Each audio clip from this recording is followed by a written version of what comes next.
Hello, and welcome to today's Coach on a Couch. I am pretty excited. I was in the Deconstructing PI Planning session with Yuval and Stefan earlier today, and we were covering the last 4 SAFE principles in the context of PI planning and how to apply those principles to make the planning a bit more successful at creating flow and preparing the release train for success. And in the context, I came up with a new phrase that, as far as I can tell, doesn't exist anywhere right now. And that phrase is harvesting incoherence.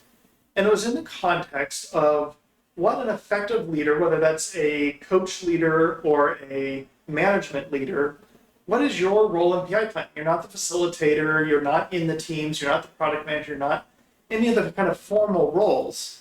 So what do you do?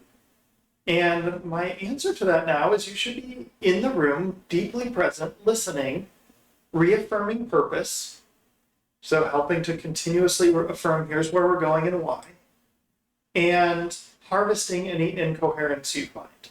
And what I mean by harvesting incoherence, first, let's look at incoherence. To me, this is any gap in organizational health, anywhere where the pieces don't fit together and make sense. And it could be between the processes that are in play and the work that needs to be done. It could be between different teams having different understandings. It could be between the operational environment and the design environment. Any of the different dimensions around PI planning, around building the solution over the next PI, are fair game for finding incoherence.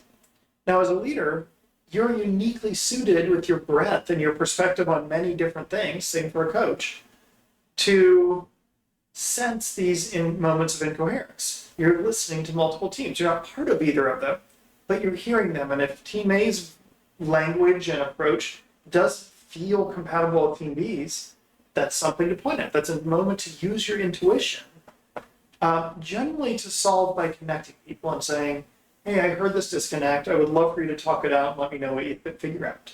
Because we still want to empower, we still want to decentralize, we still want to allow those teams to demonstrate autonomy and mastery, and they're probably smarter than we are anyway.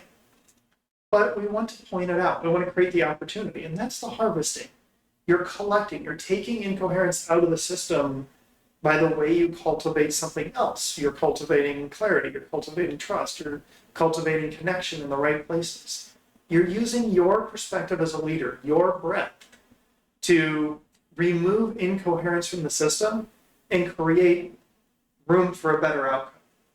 And if you do enough of this, I think you create some dramatic improvements in flow. You certainly save a lot of escalations and stress later where things blow up because that incoherence becomes a problem. But I think you also create a lot of positive attributes in the process of harvesting because of the connections and the social fabric you're weaving in the PI, or in the release train, that then functions throughout the PI. So with this, I'm going to continue reflecting on this idea. I think it has some further implications I need to reflect on and perhaps weave a pink sheet around. And I would love to hear if anybody has thoughts on this or has come across similar ideas around this management stance during these events, the stance of the interested, deeply present observer, and how you can create a healthier organization and a healthier team by being present and harvesting incoherence. Thank you, and I hope you have a lovely day wherever you are.